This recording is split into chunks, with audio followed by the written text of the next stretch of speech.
Yes, Mr. Solomon.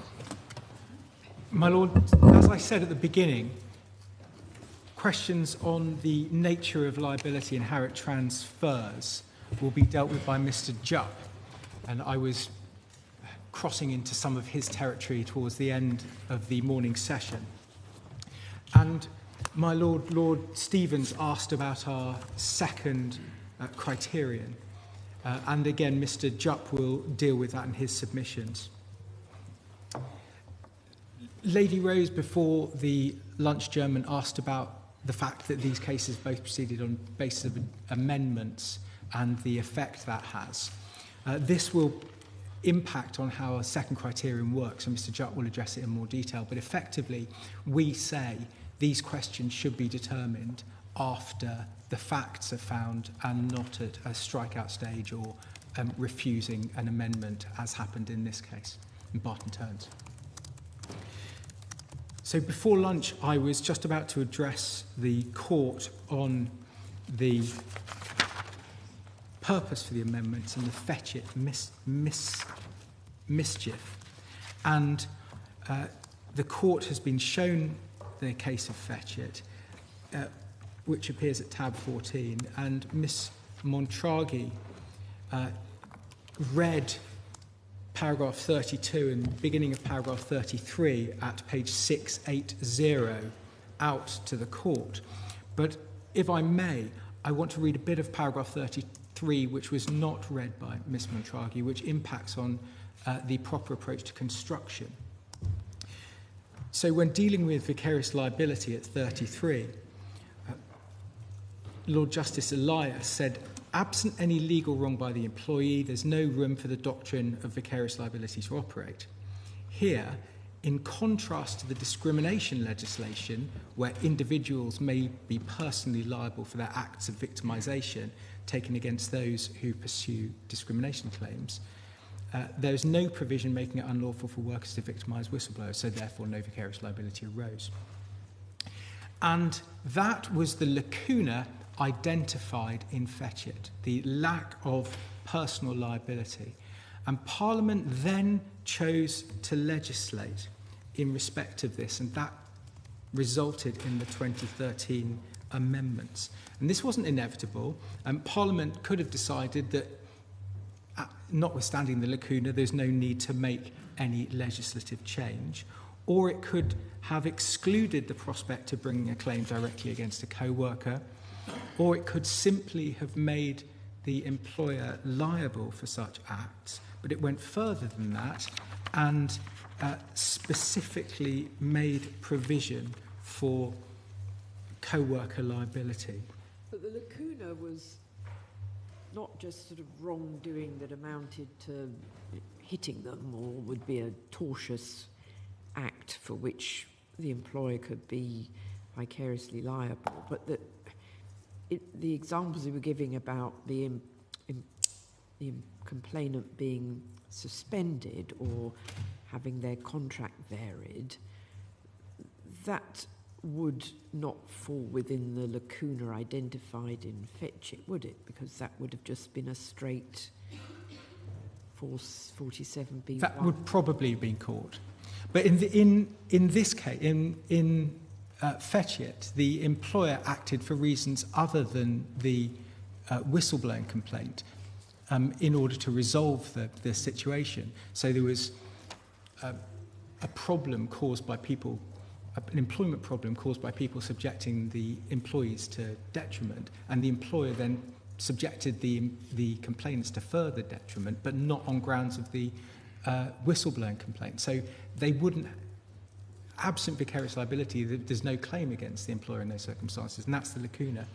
But so the amendment did provide another route against the employer by introducing section 1B, which treats the acts of the worker as that of the employer, but it also went further and provided for specific co-worker liability. And the importance of that for the purposes of construction is that it's akin to discrimination legislation. And that's the point that Lord Justice Elias made in Fetchit, and that's the point that Lord Justice Underhill made also in Osipov. So if I can show you where that is addressed and how it bleeds into the Court of Appeal's construction there.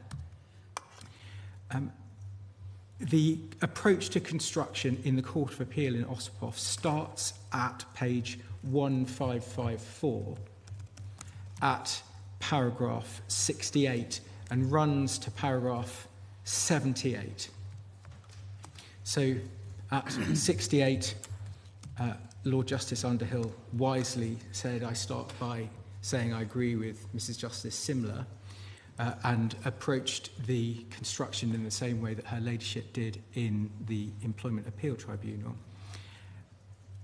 And at 69, the Court of Appeal said, I would add that if Mr. Stillitz were right, and pausing there for a moment, what Mr. Stillitz had said is back at paragraph 66, which is effectively what the appellants here are saying, that it's more coherent to have separate routes for such claims, and what was described as a division of labour between Part 5 and Part 10. And at 69, the court said, I would add that if Mr. Stillitz were right, the scheme of protection for whistleblowers will be less effective than for victims of other kind of discrimination and victimisation at work. And then again at 78, at page 1557, at the bottom of that paragraph, 3 lines from the bottom,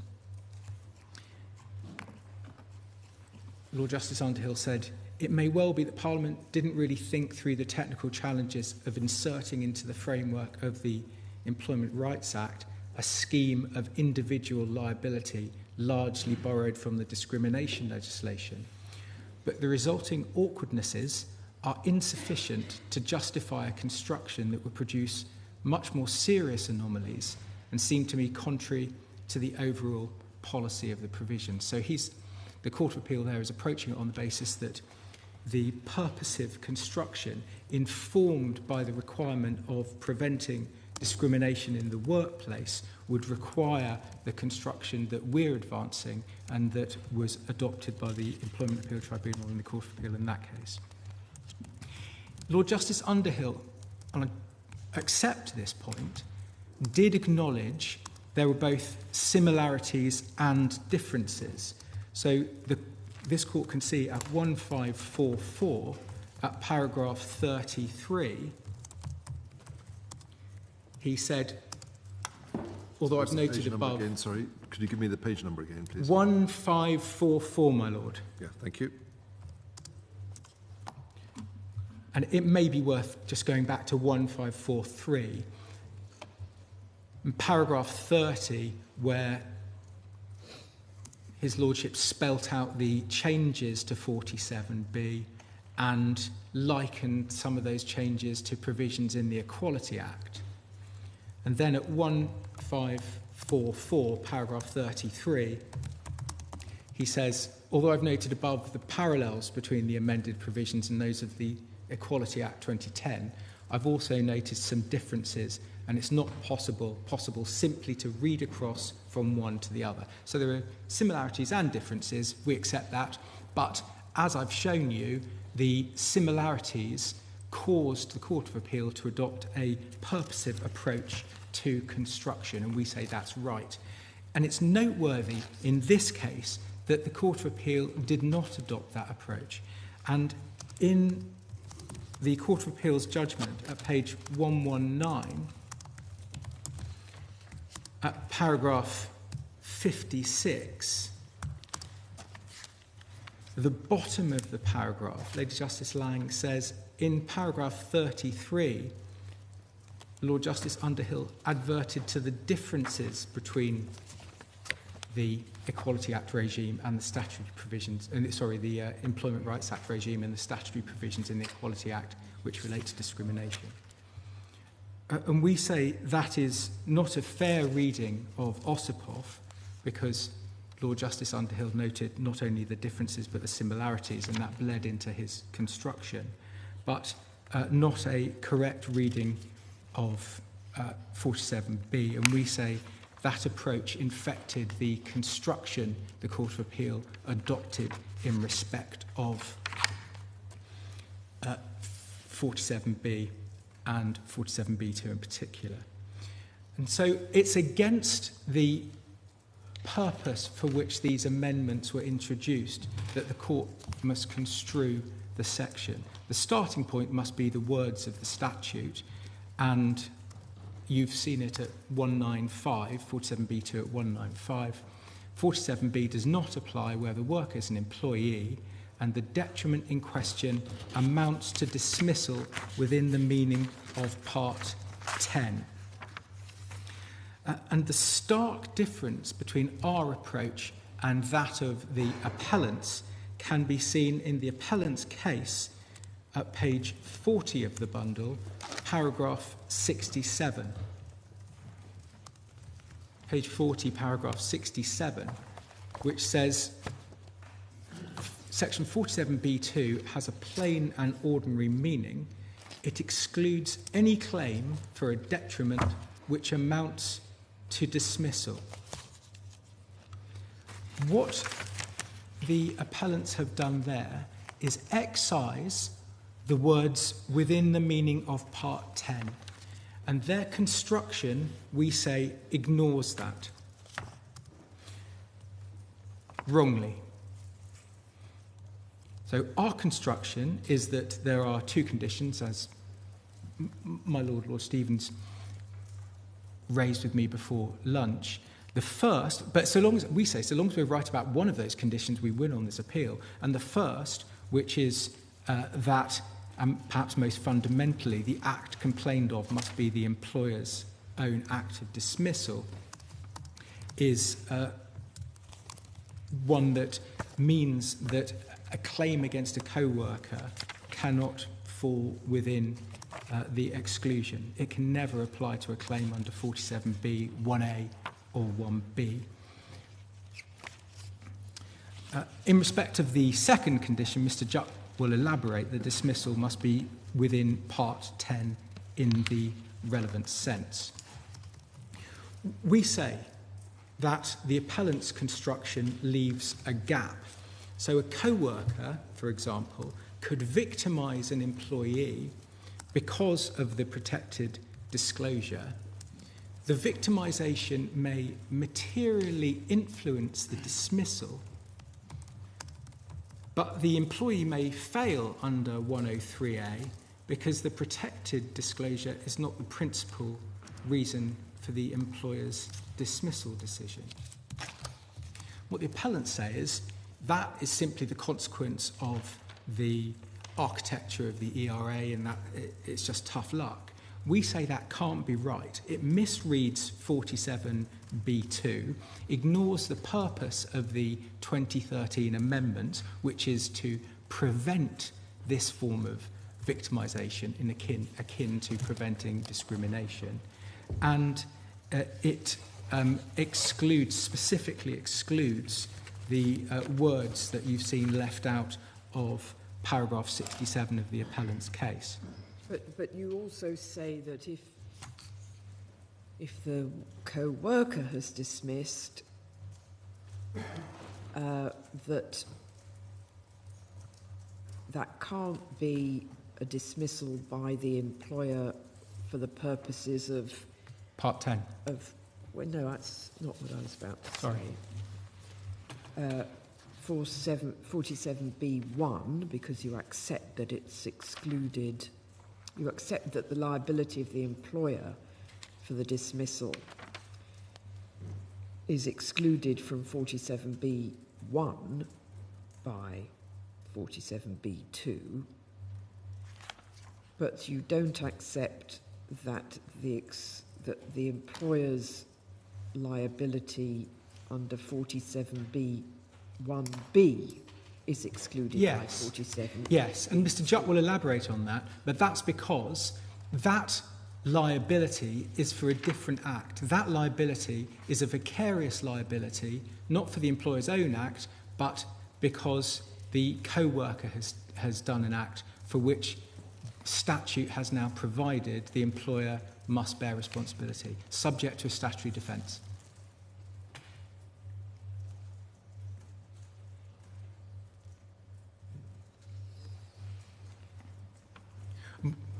And my lady, if Parliament had intended to exclude all cases where the employer was dismissed, it would have said something more than it does. It would have said that 47B doesn't apply where the detriment is termination full stop or dismissal full stop, but it didn't. It limited it to within the meaning of Part 10. And we say those words must have some meaning.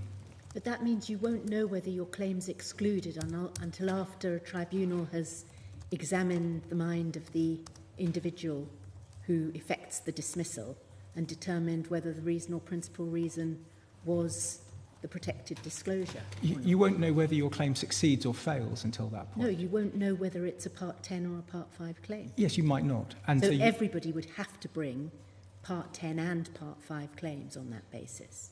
you'd be wise to do that. But there's no exclusion. There's no statutory exclusion on that basis. But I get... Oh, I see. You would bother to bring the 103A claim if you wanted one of the remedies that's available under that. Yes.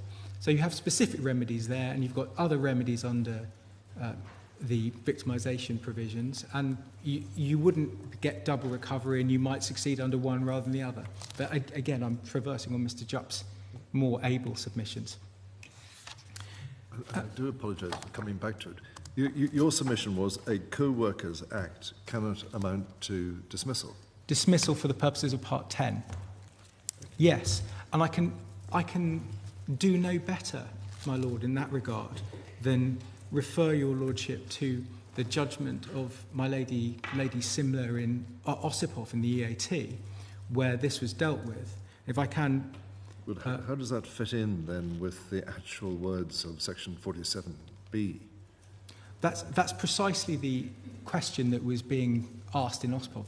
Osipov and the Wicked Vision case, we say, are identical. They're the same question, the same issue, which is why except that here they're going against the employer, whereas in Osipov they weren't.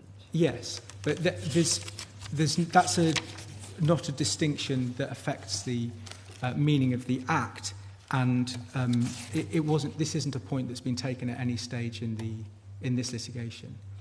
So that isn't a, we said, distinction with a difference. So 47B1A, a worker has the right not to be subjected to any detriment by any act by another worker. And at the moment, I can't understand how another worker can subject to the detriment of dismissal. Can I, my lord, refer the court to the EAT's decision in Osipov to try and answer that question? If I can pick it up at page 1501.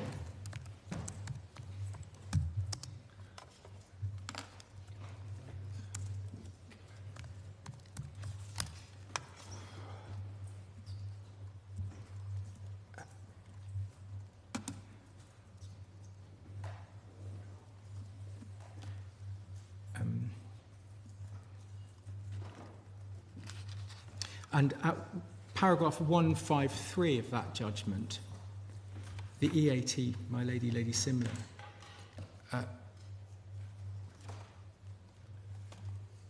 was addressing the argument at 152 that there's a difference between the pre-dismissal regime and the dismissal regime. This is the argument that's been advanced by the appellants in this case. And at 153, the transcript says, this issue turns on the proper interpretation of 47B2, and the express purpose of the whistleblowing legislation is to protect individuals from victimisation. So it's against that context that it was being construed. In its amended form, the legislation provides employees and workers with protection. That being the mischief at which the legislation is directed, it's appropriate to construe this provision so far as it can properly be construed to provide protection rather than denying it. And the starting point is to construe all words in light of that intended purpose. The provision does not seek to exclude all claims for detriment amounting to dismissal, as it could have done. Rather, Parliament has chosen to limit the disapplication to those detriments amounting to dismissal within the meaning of Part 10. In other words, detriments amounting to unfair dismissal claims necessarily against the employer. The effect of Mr. Forshaw's submissions, and the same submissions have been made to your Lordship, your Ladyships today, is to ignore the words in brackets, which are redundant. And Well, I wonder if that's entirely fair, because without the words in the brackets, the term dismissal wouldn't have the specific meaning that it's given by Section 103. Well, that's right, but the dismissal doesn't necessarily have to be the statutory definition of dismissal. Dismissal has a meaning in ordinary language. Yes, as well. that's the point I'm making. So your Lordship is correct, and that point supports our position. I agree that it could simply have said any claim amounting to dismissal is excluded, but it didn't. It limited it to dismissal for the purposes of Part 10. But doesn't that mean if you have a worker who is in the hierarchy of responsibility for dismissals on behalf of the employer, so his or her acts are attributed to the employer for the purposes of a dismissal, if that person does something that amounts to a dismissal within the meaning of Part 10, that's a Part 10 claim. You can't bring it in Part 5, can you? The employer will have done that act at that point, but the employer's got to act through a human being. Yes. So the worker does it, but the worker's in the hierarchy of responsibility. Yes. So with respect, it's the same point. I don't think I can make it any better than I did before lunch, either right or wrong before and after lunch. Just make it again, so I've got a note. The worker, in that regard, is wearing two hats. He or she is acting as a worker, as a co-worker, so liability arises under 1A, and he is binding the employer so that the employer has liability for the dismissal amounting to a dismissal for the purposes of Part 10. So the claim can be brought against the co-worker for the detriment of dismissal, which is not excluded by the words of 47B2, and can also be brought under Part 10. And the employer, the head of HR who effects a dismissal, is acting on behalf of the employer, and the act is in law that of the employer. The head of HR isn't personally in law dismissing not in the ordinary law. We agree, my Lord. The head of HR is not personally dismissing, but the head of HR might be inspired by the fact that the whistleblower has blown the whistle, and so victimising the individual, and so therefore should have liability. I don't deny that for a moment, but if the dismissal in law is not the act of the head of HR, then the head of HR can be liable for his own personal acts of victimization, but he won't be, I would have thought, in law responsible for the detriment constituted by the dismissal itself. Well, our position is, my Lord, that the liability does arise for the detriment amounting to a dismissal, could arise for a detriment which amounts to a dismissal and isn't excluded. And if I may, the point in the next paragraph in the EAT and Osipov addresses this issue head on, I think. At 155, at page 1502, the EAT says, furthermore, there's nothing in the express words of 47B2 that relieves a fellow worker or agent of his or her liability for a detriment amounting to dismissal not within the meaning of Part 10. The distinction drawn by 47B2 turns on whether or not the detriment in question amounts to an unfair dismissal. Well, the difficulty with that is it's treating the definitional provision in 47B2 as not it's treating the definition of dismissal as a reference to an unfair dismissal claim, which is not its obvious meaning. And it may be that a purposive interpretation drives you to that conclusion because of the consequences that would otherwise follow, which I think was the reasoning. But it's certainly not an obvious meaning of the words.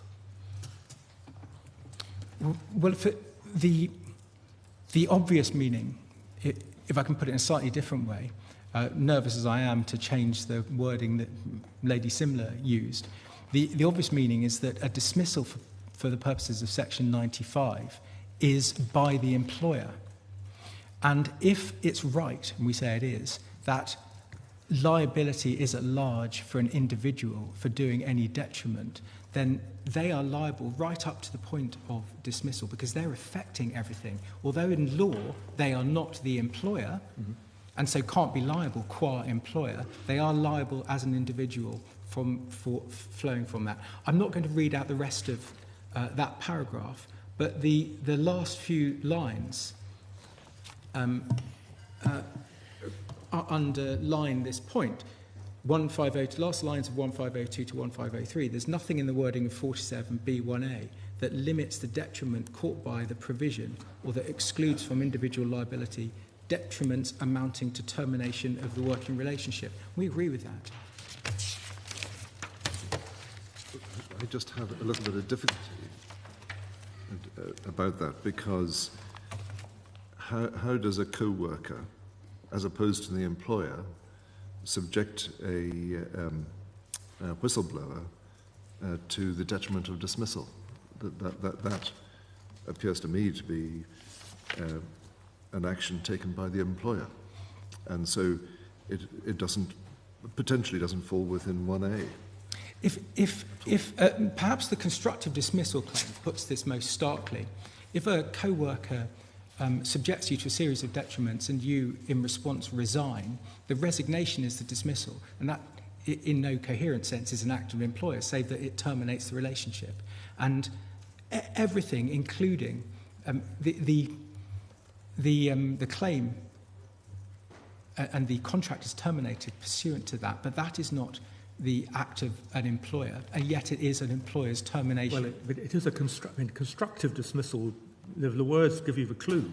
It's deemed in law to be a dismissal by the employer, yes, although the actual mechanism is the resignation of the employee. Yes, but that's doing no more than reflecting the common law principle of accepting a repudiatory breach of contract. That's the same for every accepted repudiatory breach. But the same is true with respect for every termination. So, as my Lady Simler made the point to me, a company can only act through individuals. And if I cause a letter to be written, if I'm victimising a whistleblower and I stand over someone in HR who has no knowledge of the whistleblowing and make sure that that person sends a letter, I'm causing the letter to be sent. And there's no distinction in principle between that and my writing the letter myself. In both cases, I am not the employer dismissing, the employer is dismissing, but in both cases I'm causing the dismissal, affecting the termination of the relationship. And we say that the policy behind these amendments should protect a whistleblower from that treatment, and for all the reasons we've set out. But it does protect insofar as they have a Part 10 claim. the whistleblower doesn't lack protection. There's a Part 10 claim available to the whistleblower on dismissal. Well, if the only act by the employer is termination, if the only act by the co-worker is causing the termination, and let's say the employer is insolvent, then the employee is left. That's the insolvency point.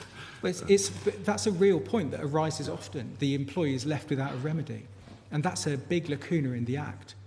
It's only a lacuna, though, if the appellant's construction is correct. If our construction is correct, and we say for all the reasons we've advanced it should be, you've got a remedy against an individual. Similarly, if a co-worker does... So the whistleblower could recover damages from the HR manager for the decision to terminate under Part 5, but in circumstances and on a different basis than the damages he could recover under Part 10. If the body of your losses are losses of salary, as often is the case for an employee, you're recovering the same losses. So you recover the losses of your salary from the employee just as you would from the employer. But if the appellants are right, you lose the ability to claim against the employee. It's true that there are slightly different heads of claim that you can bring under Part 10 and Part 5, and those have been set out for the court. I'm not going to go over them, but most often it's the loss of salary that's the main claim. But you also maintain in your structure that the person who writes the letter, the HR director, writes the letter of dismissal. That, you say, is not a dismissal by him or her because they're not the employer as such. They're the co-worker, and that's covered.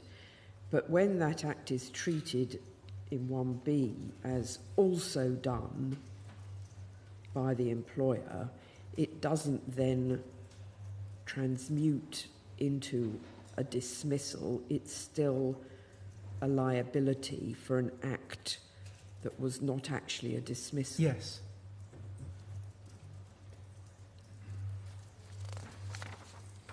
Yes.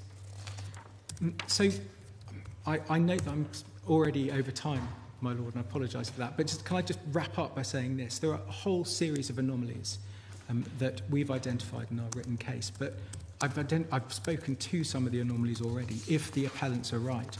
But, for example, and quite a lot of these, with respect, are identified in the Osipov cases as well, so the court will be familiar with them. But there is no prohibition for a worker for bringing a claim for dismissal against an employer and a co-worker under 47B. So curiously, a worker is in a better position than an employee, and there's no other section in the ERA where that is the position. Always, workers have either at most equal to, but never more protection than an employee. And in mixed reason cases, as I've suggested already, a whistleblower could lose protection completely. So if the whistleblowing act, the protected disclosure, merely influences the dismissal, you'll lose under 103A. And we say that doesn't provide a coherent protective scheme. It's a remedial gap. So for all those reasons, we advance the proposition that the detriment amounting to a termination or dismissal is something that you can bring against a co-worker and is not excluded by 47B2. So unless I can help your lordships further, I'm going to hand over to... Thank you very much indeed, Mr. Solomon.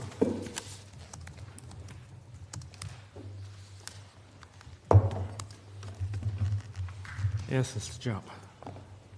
Thank you, my lord, my lords, my lady, my ladies. I'll be addressing two broad issues.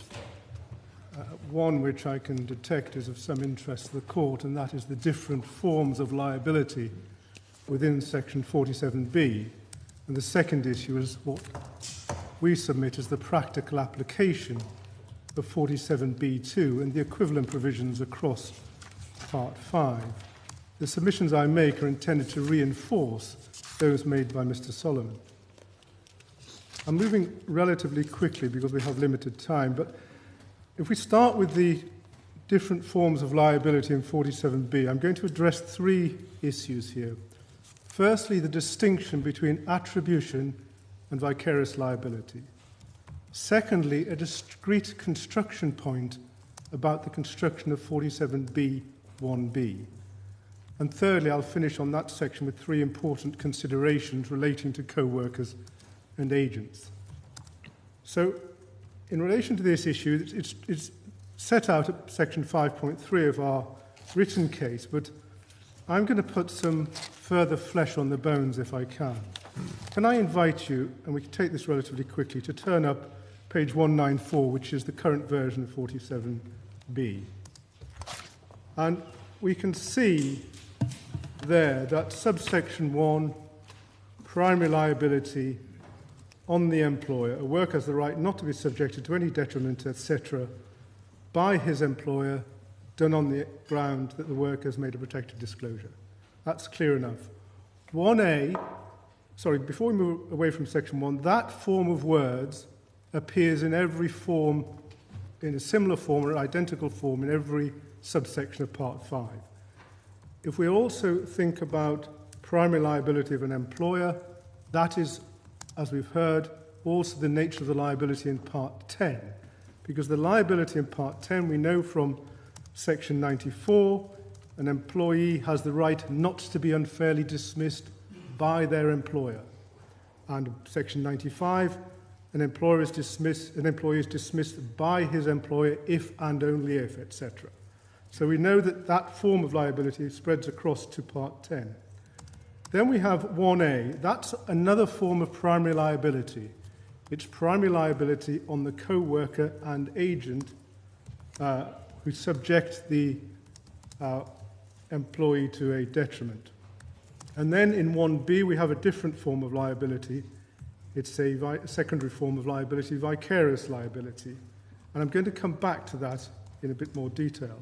I wonder if it's really apt to talk about vicarious liability, because we're not in the realm of the law of tort. It's a statutory attribution, isn't it?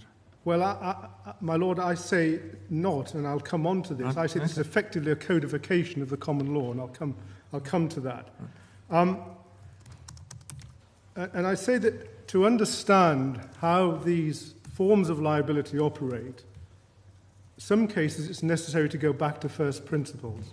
And I fear this is one of those, and it's my submission is because in the court below, it's our submission, the Court of Appeal failed to engage with what these different forms of liability actually mean. So I'm going to start with attribution. And we all know generally what primary liability is, but it's just worth spelling it out. And I'm going to deal with the corporate employer. Of course, I accept there are other employers and there'll be different types of attribution, but I'll deal with the corporate employer. The primary liability of the company under Section 47B1 obviously doesn't arise because it's vicariously liable for the acts of the employer or agent. It arises through attribution. That is where the act or knowledge or state of mind of the employee or agent is regarded as that of the company. In attribution cases, the act of the employee concerned is attributed to the company, so it becomes the act of the company. Now, it's not necessary to explore in detail the rules of corporate attribution because this court, in duty, dealt with this in some detail. Duty, of course, being the case where the issue in that case was whose act should be attributed for the purposes of Section 103A. Should it be the innocent decision maker, in which case there was no liability because they did not have in mind the protected disclosure, or should it be the manipulator whose act should be attributed to the company? The court held that the manipulator's act became the company's act. And I'd like to pick up duty at paragraph 42, which is page 1327 of the bundle. At paragraph 42, Lord Wilson introduces the topic, the need to discern a state of mind, such as here, the reason for taking action on the part of an inanimate person, namely a company, presents difficulties in many areas of law, the difficulties of attribution. Which human being is taken to have the state of mind which falls to be attributed to the company? He then cites... Could you remind me of the page? Sorry, it's page 1327. 1327. He then cites the Meridian Global case, which is the seminal case in which the speech of Lord Hoffman developed the special rule of attribution. And over the page, so page 1328, the dicta of Lord Hoffman cited there is what we particularly draw attention to. Given that a rule was intended to apply to a company, how was it intended to apply? whose act or knowledge of state of mind was for this purpose intended to count as the act, etc., of the company. And moving through this judgment, passing over the next section and moving to paragraph 54, page 1330, paragraph 54, Lord Wilson returned to what the company, Royal Mail, was saying in that case, and why they were saying that the manipulator's decision should not be attributed to the company. It said this: in opposition to the attribution to it of knowledge of the manipulator, Mr. Widmer, for the purpose of identifying its reason for dismissing Miss Duty, the claimant, the company relies principally on the provisions of section 47B of the Act, part of which has been addressed above. The argument is that that section gives a valuable right to workers not to be subjected to a detriment by acts done on the ground they've made a protected disclosure. And there's no need, I'm paraphrasing, to stretch the attribution to the company. So what the company was saying was, look, you don't need to worry about the manipulator because Miss Duty has rights under section 47B. She has the right to bring a claim against the manipulator. But Lord Wilson pointed out next at paragraph 55 that 47B confers the right in two different situations. Subsection 1 caters for the first situation. The worker's right is not to be subject to a detriment by any act done by his employer on the specified grounds. Subsections 1A to E, moving over, the right is not to be subjected to detriment by any act done by another worker on the specified ground. For which later on the other workers' act is treated as the employer's act. I'm going to come back to vicarious liability in a bit more detail, so as to render the employer vicariously liable. So we can see there Lord Wilson identifying quite clearly the two forms of liability. And then he went on at 56 to consider the particular evidence in that case, because he said this: one aspect of the company's argument appears to be that to catch the conduct of other employees who act against whistleblowers, such as Mr. Widmer did, the provision for the employer's vicarious liability in 1A to 1E affords an entirely adequate remedy. But with respect, this aspect of the argument seems curious. A close study of the documents in that case yielded the conclusion over the page that the right of Miss Duty under 47B, which the tribunal held to have been infringed, was the right under subsection 1, arising in the first situation, which the employer does the act and is directly liable for it. It was not under the subsection 1E, A to E, arising in the second situation. So attribution, as we can see, is where the act is treated as that of the employer. It's a human being who does the act, but it's treated as the act of the employer. Vicarious liability, as we know, is quite a different beast.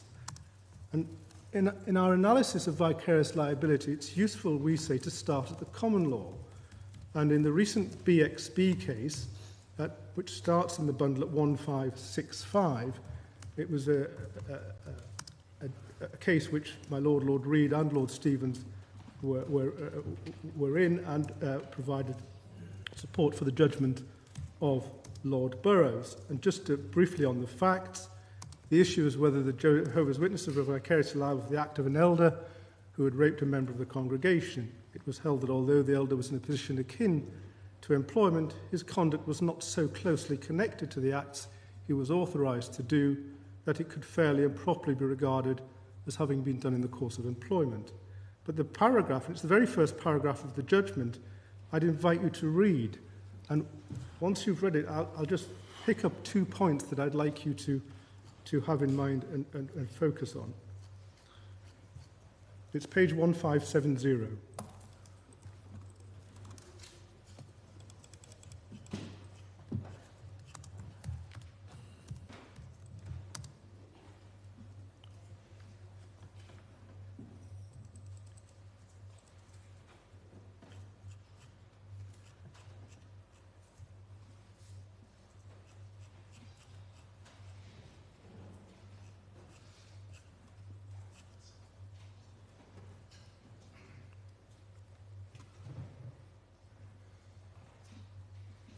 The 2 points that I'd invite you to focus on are firstly in the second sentence, the part in parentheses. Just before that, the defendant is held liable and treated as a joint tortfeasor. Just, if I can invite you to just lodge that word, and treated as a joint tortfeasor. And the next part is the 5th sentence. When contrasting with strict liability torts, Lord Burroughs says this, that they, those type of torts, impose personal liability on a defendant irrespective of fault, whereas vicarious liability is precisely not a personal liability. And the reason I invite you to just have regard to those words, if one goes back to 194 and looks at subsection 1b, one sees that the words used in subsection 1b are materially the same as the definition of vicarious liability under the common law as defined by Lord Burroughs. The thing is treated as done by the employer, but it's not in fact done by the employer. It's always done by the employee. But can the same act both be an act attributed to the company for the purposes of subsection 1 and also an act for which that company can be vicariously liable? Yes, it can, and I'm going to come to that in a bit more detail if I may. Just before I move away from the vicarious liability, there's one other case which illuminates this point, we say, more in a very useful way, and it's the Dubai aluminium case. The relevant page is page 514. I won't trouble you with the facts because paragraph 47 is simply a useful way of viewing vicarious liability. So it's page 514, paragraph 47, and the second line. Vicarious liability involves the notion that vis-a-vis third parties, the employer, although personally blameless, stands in the shoes of the wrongdoer employee. Now that expression, stands in the shoes, is helpful, and I'll come back to it. And then a little later on, in both cases, the employer's liability is vicarious. That is substitutional, not personal. Sorry, where was that? Which paragraph? That's the same paragraph, just 2 lines further on. Oh, yeah, I see, sorry. That metaphor, I suggest, is useful when we come to consider the expression within the meaning of Part 10 in Section 47b2. Part 10 is concerned, as Lady Simler held in the Osipov in the EAT, with the employer's act of dismissal.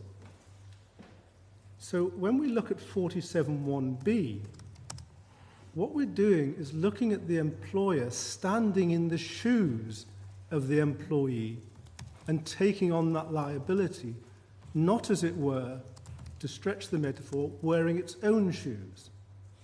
In that scenario, in the 1b, the employer is not wearing its own shoes, it's put on the shoes of the co-worker, of the errant co-worker or agent.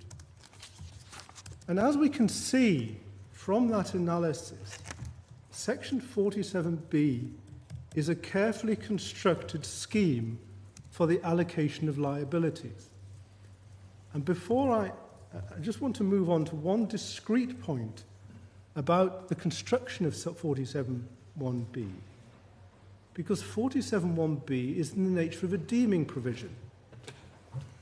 And there are particular rules of construction that apply to deeming provisions. They were set out in Fowler against Revenue and Customs Commissions by Lord Briggs in a case in 2020. That's not in the bundle, but my ladies, Lady Rose and Lady Simler, addressed this point in the Four Women Scotland case at page 779, paragraph 96. And the critical point is that a provision in the nature of a deeming provision, or that character, is to be given effect only so far as the purpose requires. And that point is picked up in paragraph 96 of Four Women Scotland, towards the middle of that paragraph. Concerned in that case with Section 9.1 of the Gender Recognition Act, the court recognised it would be entirely incorrect to describe that section is creating a legal fiction, as the deeming provision does, but to the extent that the guidance given by Lord Briggs is nevertheless helpful by analogy, we note that he emphasised the importance of construing the provision in its context to ensure that it does not produce effects clearly outside the purpose for which it is included in the legislation. So one has to step back and say, well, what is the purpose of 1B? The purpose of 1B is quite clear. It is to provide make the employer liable for the acts of the errant co-worker or agent. It goes no further than that. And it certainly doesn't go as far as the Court of Appeal suggests, which has changed the character of that act into employer primary liability for the purposes of Section 103A. It absolutely isn't for that purpose. It's simply to let the employer stand in the shoes of the employee and take on the liability.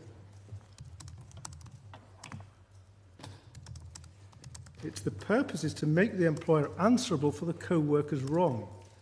It does not extend to converting that wrong into a wrong done by the employer, such that the Co-workers Act becomes dismissal by the employer. There are several other features of the liability, and I hope to, at this point, to address the point Lady Rose put to me. There are 3 points I want to add to the submissions I've made. First, not every act of a co-worker or agent will be attributed to the employer under 47B1.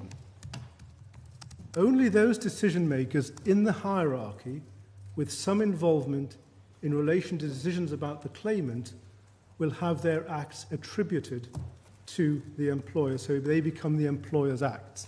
We know that from duty. I don't need to take you to bed, just invite you to read it when you retire, because in duty that point was made, I think, in the final paragraph. We can also test the point by looking at the Fessett case. Fessett was a case brought under 47B1. It was argued as vicarious liability, not one of attribution. It failed because at that point in time there was no primary tort for co-worker detriment. And the reason there was no... we can be confident, although it's not set out in the judgment, we can be confident that there was no viable attribution case, not least because of the quality of the representation before the court, and not least because Lord Justice Lias gave the judgment. Had he thought for a moment that the co-workers in that case, their acts could have been attributed and that this wasn't a vicarious liability case but an attribution case, we can be confident that would have been argued. But it actually makes sense when one thinks about it. The co-workers who harassed the nurses, the claimant nurses in that case, were not within the hierarchy. They were not decision makers. They did not have any say over the employment of the nurses. That's the first point. Not every act is attributable. The second point, conversely, every co-worker or agent who subjects the claimant to a detriment because they've made a protected disclosure is exposed to personal liability. It doesn't matter where they are in the hierarchy. It doesn't matter if they're in the hierarchy at all. If they're above the claimant, their manager, if they're at the same level of the claimant, or even if they're a junior employer engaged in upward bullying, they are still exposed to co-worker liability under Section 1A. Thirdly, and this is the point Lady Rose raised me, in relation to those within the hierarchy whose acts are attributed to the company, attribution does not extinguish personal liability. We know that from the general law. If one just moves away from employment law and thinks about the normal case, a case of commercial fraud, a director commits fraud for which the company is liable. The director is not absolved from personal liability for fraud. He will be sued for fraud as well. And if there's any authority needed for that proposition, it's not in the bundle, but it's a clear point we submit. It's the well-known Standard Chartered Bank and Pakistan National Shipping Corporation, the speech of Lord Rogers in the House of Lords in 2002 at paragraph 40, where he said this: where someone commits a tortious act, he at least will be liable for the consequences. It stems, as he points out, from the Latin expression, which I won't attempt, but in English is fault binds its own authors. In other words, just because you have liability attributed to the employer does not mean you've lost your personal liability. That remains on the co-worker. The manager who decides to dismiss an employee and has in his or her mind that he's doing it because the employee made a protected disclosure, his act is attributable, or her act is attributable to the employer, but they've also committed their own tort, and they're also liable under 1A for that tort. And that is how this scheme is intended to operate, because it would make no sense without that. It would make no sense to say that if the manager's liability is attributed to the employer, they somehow have a shield of protection. The co-worker provisions do not provide for that. But they can't be liable for breach of contract. I mean, if the company director does something which puts the company into a breach of contract with its counterparty, but the company is liable for that, but you can't sue the director for no, breach but of you contract. can for torts such as fraud, and in this particular case you can sue because Section 1A makes it absolutely clear that here there is no barrier. There's nothing in Section 1A which says, a line which says, but if the act is attributed to the employer, that's a protection for the co-worker. That would make, we say, no sense, because the very people who are likely to be doing the most serious detriments would find their liability extinguished, their personal liability extinguished. And what's the personal liability of the co-worker Yes. in a situation of dismissal? Yes. What is it? What is it? Where do we find it? Well, if I can just invite you just to, if I can just come to that point, because I'm going to come to it, because it comes to the next point, and that is how section. This is the second part of my submissions, and I'll deal with the point in that. How should Section 47B2 operate in practice? I'm going to start this part of my submissions with two questions, which I hope to answer as I go through. If an employer dismisses an employee for mixed reasons, with one of the reasons being a prescribed reason within the meaning of the sections in Part 5, unlike a worker, should that employee be deprived of protection and any remedy? And why should that then be imposed on the person, on the co-worker? If it's the employer escapes if it's a mixed reason, why shouldn't the employee, the co-worker, escape? Well, what's the principal reason for that difference? The problem with that is that in relation to that, the second question is, does Section 47B compel that result, that conclusion? Those are What's the principal reason for the difference? Well, you fail against the employer. Why should you succeed in relation to dismissal against a co-worker? Well, the issue in relation to mixed reasons is to do with the whether or not you succeed in an unfair dismissal case. Yes. The co-worker will always be liable on their detriment, and the employer will be vicariously liable for that. In relation to that, as I said, we've set out in our written case. But you succeed. Sorry for interrupting. Yeah. You succeed. You fail under Part 10. It's mixed reasons, but you succeed against the employer under Part 5 for exactly the same thing. Well, I'm going to come to that, because what we say is that the claimant's contract will always be terminated by the employer. Only they can terminate the contract. When the instruction is given to terminate the contract by a manager, a co-worker. If it's an innocent HR person who's just sending the letter, they won't attract any personal liability. But if the manager who takes the decision to dismiss has in their mind the fact of the protected disclosure, they will be exposed to personal liability.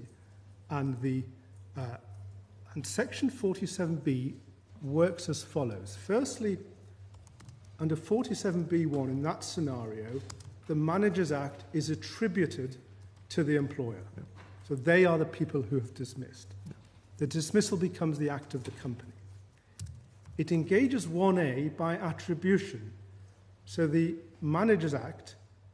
1A, it makes the manager personally liable for their own wrongdoing. Yes. So he or she's got it in their mind, this person's made a protected disclosure, I'm going to dismiss. And it engages 47B1B on vicarious liability principles. And it's important to think about how...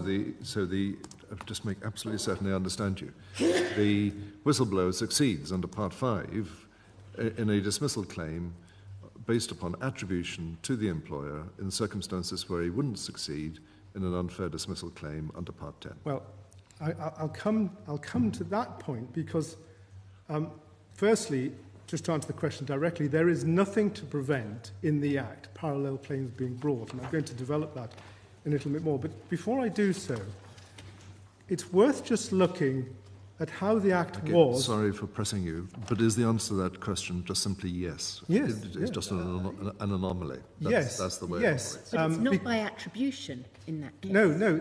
I think my Lord asked you if it's by attribution, and it's not.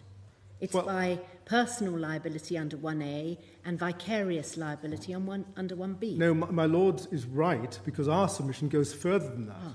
We say that right also exists under 47B1, and I'll come to that in a moment. Sorry.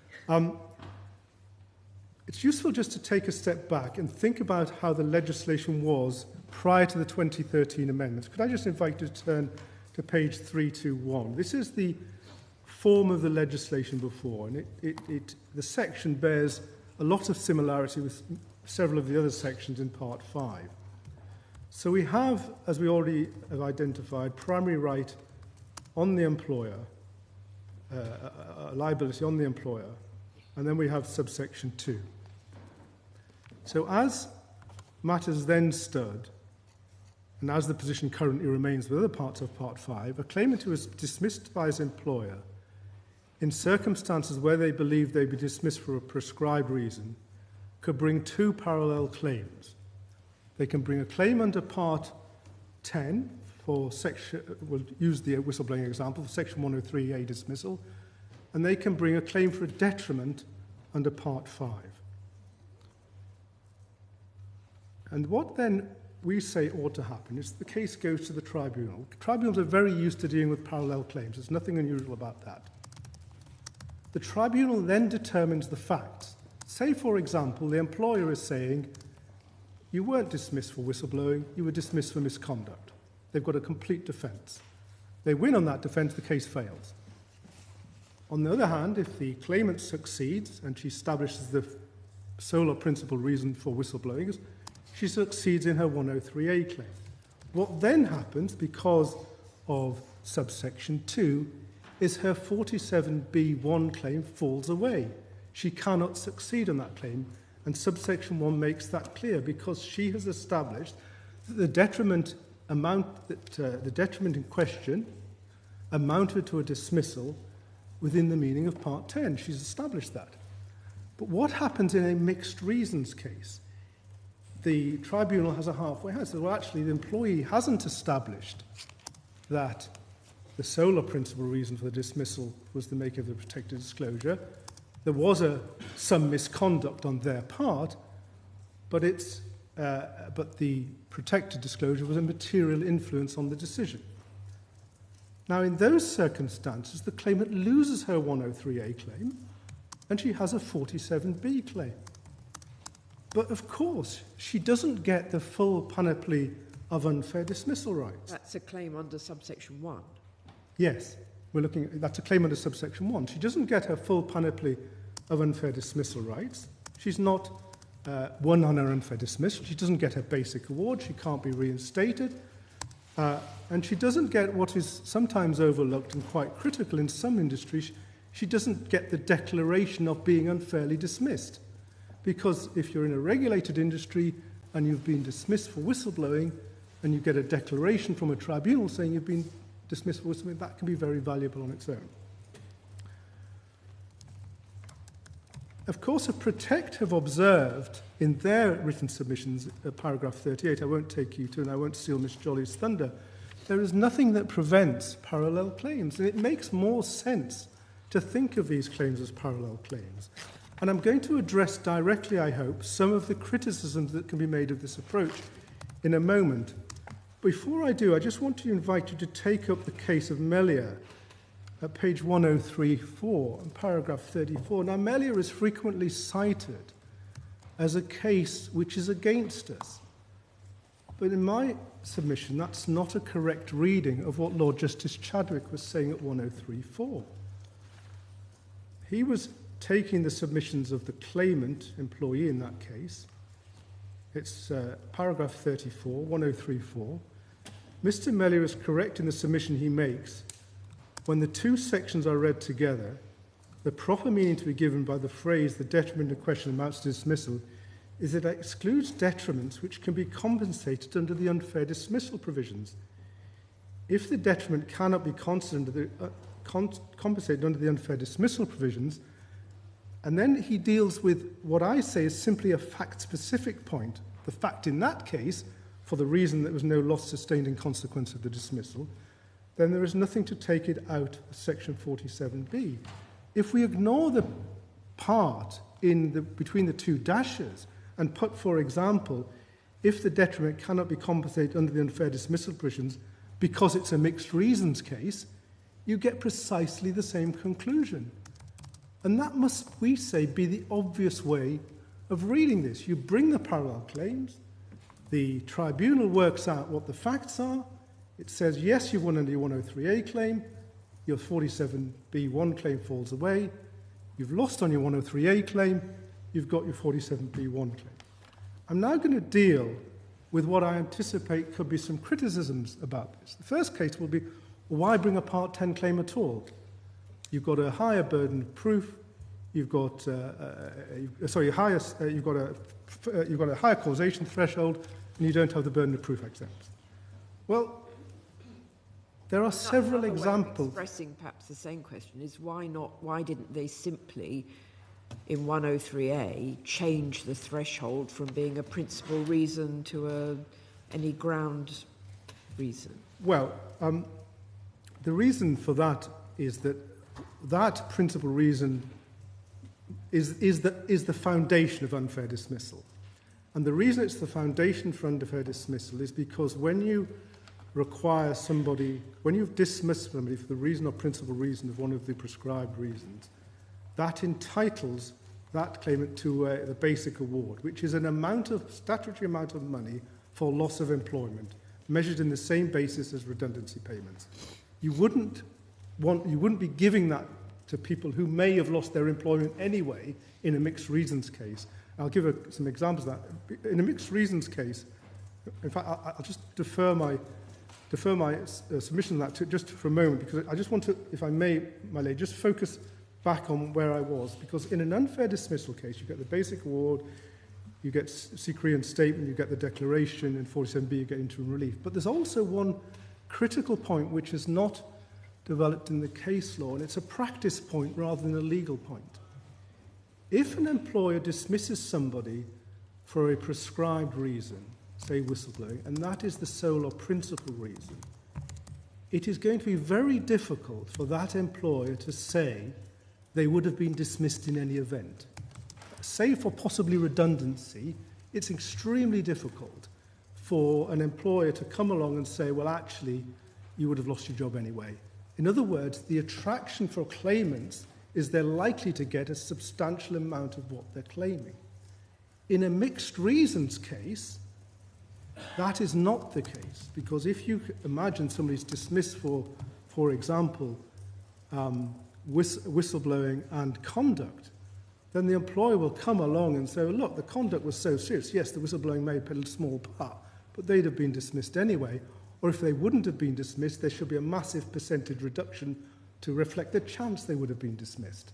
So there's a practice point as to why an unfair dismissal claim may be a lot more attractive than simply a 47B. But there's a rule in unfair dismissal, I think, that the employer can substitute a good reason which existed at the time but which they didn't know about at the time for the bad reason and defeat the unfair dismissal claim in that respect.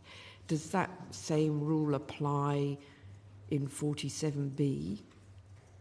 Well, yes, well, it would do in the sense that when that rule goes to remedy, in the sense that it's not a question of substitution, it's a question of in an unfair dismissal case, if the employer discovers something that they didn't know about that would have made a difference, then whilst the basic award may still be payable, the rest of the compensation would be reduced to reflect the fact that they would have been dismissed in an event, unless there's contributory fault, in which case you can reduce it in that way. I thought it was rather more serious than that.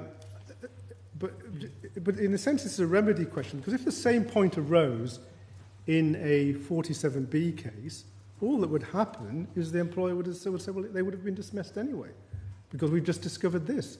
So we discovered their hand in the till 2 weeks before. We didn't know about that. And they would come along to the tribunal and say, yes, they may be dismissed for protected disclosure, but actually look what we found. And under usual compensatory loss principles, that would curtail the But how would that work in a victimisation by the co-worker case? Well, it would work in the same way, because if you have a victimisation by a co-worker, and what the employee is saying, the co-worker caused me to be dismissed, therefore I want all my losses resulting from the dismissal, and the co-worker presumably has learnt about what had happened subsequently, would come along to the tribunal and say, well, actually, okay, hands up, I may have been wrong, and yes, loss would flow, but actually, by the way, this is what in fact the employee had been doing, and had the employer discovered that, they would have dismissed straight away. So the loss that you're attributing to me would cease. And the usual, it would be a question of evidence and loss, but that's how it would work in principle.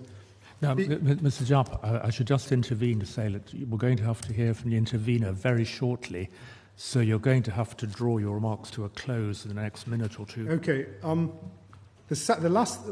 deal with the last point relatively quickly. The next argument would be, why do you, if you succeed in a 103A claim, does 47B, 1A and 1B fall away? The answer to that is no, because they're not the Employers Act. I can't do any better than rely on my learned friend Mr. Solomon's submissions and the judgment of Lady Simler in the EAT upheld by the Court of Appeal. And the last question is, it might be said, well, why do you need subsection 1B at all? Because in subsection 1B, you run the risk of the employer having the statutory defence, and you could just go under subsection 1. Well, the answer to that is that there will be occasions, quite clearly, when the acts of the individuals are not attributable to the employer. So it's necessary for that. It's also necessary for cases when the employer can't pay or has gone insolvent or for some other reason. Those are all the points that I think I needed to address in substance, my lord, my ladies. I think I can conclude at that point. If you're well, I think I'm being pushed for time. So the only point I was going to finish on, if I may, is if we go back to page 195, and the submissions I've made do not depend on any purposive reading of the statute.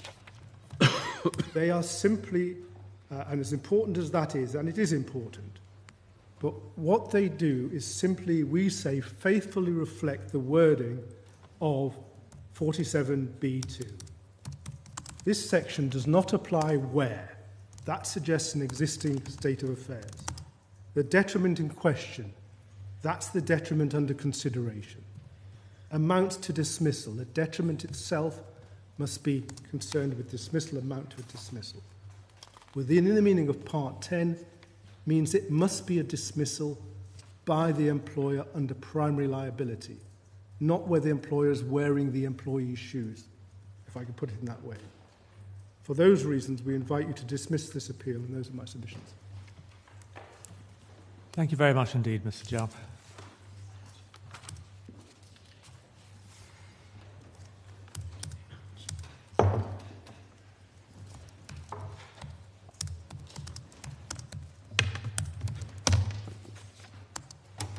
Yes, Ms. Jolly.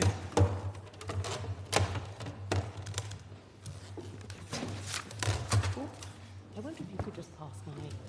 Thank you. Thank you very much. Yeah. Thank you very much. My lords and ladies, Protect would like to thank the court for the opportunity to participate in this important appeal through both our written and our oral submissions. We rely on those written submissions and the accompanying witness statement of Sibylle Raphael, who was the legal director at the time of writing but is now the joint CEO of Protect. We propose to use our brief time this afternoon to address 3 key areas orally, which we hope will assist the court with the task of construing Section 47B2. These are, 1, the purpose of the whistleblowing legislation, 2, how that purpose assists the court when undertaking the task of statutory construction in this appeal, and 3, why this court should depart from the Court of Appeal's approach in Melia. And just before I take those, the appellants have described Section 47B2 as an ouster clause. We disagree with that. We consider it as a different type of disapplication clause, which we describe in our written submissions, and I'll come to in point 3 of our oral topics today, as a boundary or a guardrail. So, point 1, the purpose of whistleblowing law. Whistleblowing law has a unique character, rooted in its own social, historical, and legal context. Protect submits that its primary purpose is to safeguard the public good by empowering whistleblowers to speak up safely about suspected wrongdoing in their workplace, whether they are workers or employees. To make good that proposition, may I take the court, please, to the case of Sullivan. That case starts at page 1390, and I'm going to take the court to a couple of relevant paragraphs starting at page 1413, please. This was a case which concerned the protection of workers in comparison to job seekers, so you'll see the language of workers for that reason. And Sullivan describes the purpose of whistleblowing in 2 different ways in 2 different paragraphs. So at page 1413, you see paragraph 68, and you see just below the letter F, the legislation aims to protect the public by ensuring that those in work who make disclosures of information about wrongdoing or dangers to health and safety or the environment to their employers or in defined circumstances to others are protected from dismissal or being subjected to any detriment in their employment as a result of having disclosed information in the prescribed way. Protect agrees, and we suggest only that a more precise way of framing this aim is to safeguard the public good. And indeed, that notion of the public good is clear when one reads on at paragraphs 82 to 84.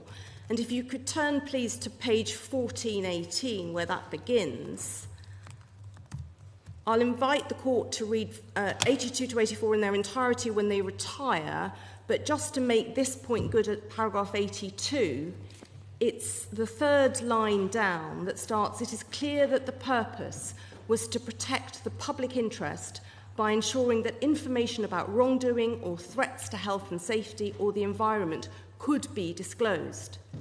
It did that by providing that those in work who disclose such information in a responsible way would be protected from being subjected to detriments by their employers. And then you see at 83 how that purpose is reflected, and then at 84, which I won't read out, it contains the speech of Lord Borry when introducing the legislation, which again stresses the public good purpose behind whistleblowing laws. We emphasise that point because Section 47B goes beyond simply protecting the individual employee or worker and their individual interests. It is concerned with wider society. To take a well-known recent example, it was only when Lucy Letbig's colleagues raised public interest concerns that the police were contacted and an investigation began that led to her prosecution and conviction for what we now know were serious crimes in her workplace. Of course, the means by which the ERA protects the public good is by providing a legal framework in which whistleblowers are protected against adverse treatment. But the overarching and underlying aim is protecting the public good. And to protect the public good requires effective legal protection. Recognising that aim is crucial to the exercise of statutory construction, on which I shall come into in my points 2 and 3. But our headline point is that as between competing interpretations of Section 47B and the applications of the canons of construction that come into play, it is protect suggests, which ultimately, effective purpose protect suggests, which ultimately resolves the competing interpretations in a way which provides protection rather than denies it. And just for the court's note, Benyon at section 11.8, pages 1787 to 88 of the bundle deal with the question of effective purpose. So putting this purpose into the context of these appeals, it is crucial to be clear about the far-reaching consequences that arise for whistleblowing employees if the appellant's preferred construction of Section 47B is adopted, i.e. that Parts 5 and 10 are mutually exclusive, such that any employee dismissal claim is immediately funnelled one way into Part 10 and into Part 10 alone. Section 103A alone is ineffective as a means to remedy whistleblowing dismissals. To funnel employees into Section 103A and deny access to Section 47B is to significantly weaken protection in circumstances where there are other legitimate textual interpretations of Section 47B. Let me illustrate this argument with a hypothetical example as to why the employer's interpretation would undermine the effective purpose of the legislation. Employee X is a receptionist who blows the whistle on fraudulent activity within an accounting firm. For some time, the employer has disliked her rudeness when speaking to clients. They take this whistleblowing as an opportunity to dismiss her, principally for her rudeness, but also for the fact of her public interest disclosure. Does she have a Section 103A claim? The answer is no. Because the principal reason for her dismissal is conduct, she will not be able to succeed on the high causation test under Section 103A, and indeed that would be the case even if it was an equal reason for the dismissal. So that's it. Section 103A goes. Does she have an ordinary unfair dismissal claim under Section 98 of the Employment Rights Act? It's important to ask that question because Section 98 claims for ordinary unfair dismissal are also dismissals within the meaning of Part 10. And the answer to that is, well, if she doesn't have the minimum service, which at the moment is 2 years, and I think next year is meant to drop down to 6 months, then no, she doesn't. If she does have the minimum service requirement, she may be able to bring a Section 98 claim if there was unfairness linked to the fact that she was dismissed for her rudeness. But the fact of her whistleblowing and its role in her dismissal becomes legally irrelevant. In any event, even if she were to be successful in that Section 98 claim, compensation would be capped. In other words, the availability of another claim under Part 10, Section 98, is not a substitute for Section 103A. But on the employer's case, as soon as there is dismissal of an employee, such a claim is funneled one way and confined automatically into Part 10 alone. So even though employee X had no prospect of a satisfactory or fair remedy for her whistleblowing dismissal under Part 10, the employer's case is she's nevertheless shut out entirely from pursuing it under Part 5. Now, by contrast, let's look at the situation for a worker. On the employer's case, a local receptionist called Worker Y, working at the same firm and who has worker status, makes the same protected disclosure and has the same rudeness with clients. She is able to bring and succeed on her claim of whistleblowing-related dismissal under the provisions of Part 5, complete with lower causative threshold and uncapped compensation. In fact, that's everybody's case. Everyone accepts that that is what employee Y, or worker Y, I should say, would be entitled to. So you see an immediate disparity. And we say that those examples illustrate 4 points which are central to the question of statutory interpretation before this court. 1. The consequence of the employer's preferred strict demarcation between Parts 5 and 10 is to deprive the individual employee of effective protection in real life against dismissal, and they don't even get off the starting blocks unless the reason or the principal reason for the dismissal is the act of whistleblowing. 2, in consequence, the overarching aim of the PIDA legislation, which is to protect the social and public good, is substantially undermined by the employer's interpretation. Protect says their strict and mutually exclusive demarcation between Parts 5 and 10 does not produce a positive or even a safe environment for whistleblowing, so defeating the purpose of providing these rights. 3, the employer's approach is also inherently illogical. Their interpretation would afford workers better and more effective whistleblowing than employees as a matter of practice and substance.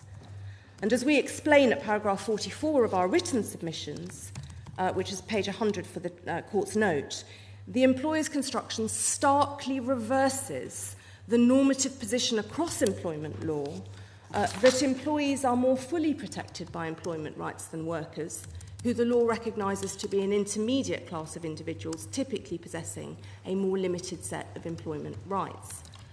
And indeed it creates the further absurd position that from an employer's point of view, the employer would be better advised to dismiss the employee whistleblower rather than subjecting them to any other less severe detriment, demotion, suspension, etc. And then fourthly, by contrast, either the Osipov interpretation or Protect's alternative interpretation, as we set out in detail in our written submissions, do align with the statutory purpose at both an individual and a society-wide level, and they render purpose effective. And far from offering the dismissed employee what the Court of Appeal described as a windfall, for your note, paragraph 68 of the Court of Appeal's judgment, page 122, either of those interpretations merely ensure and create appropriate parity of outcome and protection between employees and workers so as to advance the social and public good which the whistleblowing legislation was intended to address. Turning then to the second point of our oral focus. How effective purpose assists with the statutory construction exercise before you. The court has heard from all parties on the well-settled principles of statutory interpretation. All parties accept that the court must look to relevant but competing canons of statutory construction in order to find the proper meaning of section 47b(2). Because some of these point in different directions, the court will need to determine which interpretation is the most appropriate. Protect considers that in the context of a piece of legislation which was intended to have such strong socially protective aims, the most significant canons of construction are those which seek to address the mischief, i.e. construing the provision purposively and effectively, and also the presumption against absurdity. A recent illustration of that approach in practice is this court in the case of Wathen Fired and Secretary of State for Housing, Communities and Local Government and Horizon Cremation Limited, which considered the meaning of crematorium within the Cremation Act of 1902, and a number of members of this court were sat in that case too. So I won't trouble the court with all the details of it. It is an important case in our judgment.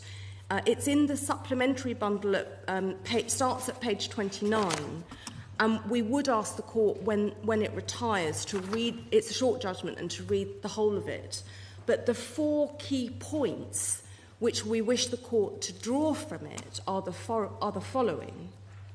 1, there are strong parallels between that appeal and this one. 2, it was a case where the canons pulled in different directions. 3, the court in that case recognised that a perfectly neat solution was not achievable. And 4, the court concluded that prevailing above all canons of construction was the purposive one, even if that meant that a word which had a different, even if that meant that the same word had a different meaning within the same statute. It was a very strong case in that giving the words ordinary meaning was going to have consequences which were absurd. Indeed. And unworkable. Indeed. Indeed. And my Lord, we say that is the same position here for the reasons we've spelled out, and indeed, and so I won't, just in the interest of time, won't take you to them, but we say it's the same. The idea here that in light of that protective aim and that purposive aim, that employees have less protection than workers, and all the other consequences which flow, we say puts it on all fours. There's just one short point I would just like to say at this point. My learned friend Mr. Leaper took the court to For Women Scotland and paragraph 176 as authority for the proposition that there must be a genuine drafting error before rebutting the presumption. In that sense, we consider that to be overstated. I won't take you to it now, and Wathen Fired, we think, makes that good. But also, for the court's reference, may just be useful to have Benyon on the presumption being rebutted. It's paragraph 21.3, and it starts at 1814 to 1815 of the bundle. And so, as in Wathen Fired, we invite the court to conclude that the rebuttal presumption can be and should be rebutted here because purpose outweighs it. It is the most important canon of construction when resolving the correct interpretation of section 47b(2). Now, of course, Protect understands that a disadvantage to its interpretation is that that may mean that the wording in section 47b arguably is something different to that in the other Part 5 rights. And we say, well, that was the case in Wathen Fired too, but purpose trumped it. And it's our paragraphs 40 to 41 of our case. And I would add here that rebutting the presumption in respect to section 47b(2) is even more justifiable for two additional reasons. Firstly, the ERA is vast in scope and diverse, and so different meanings of words or phrases in the context of a multitude of different provisions we say is coherent. And secondly, Section 47B has been elevated indisputably above other Part 5 rights. And we set this out in paragraph 43 of our submission. But just to take, so I won't run through those details now, but just to take one example of that, Section 43K creates an extended definition of worker to ensure a wider reach of protection than in other Part 5 rights. The employers say it would be unworkable for Section 47B to be elevated above other rights in Part 5, but we say it's clear from Section 43K, Section 43J, and the post-Fessa amendments that Parliament intended for this right to be uniquely elevated from others situated within the same part. Because this argument is not dependent on the amendments in 2013. Indeed.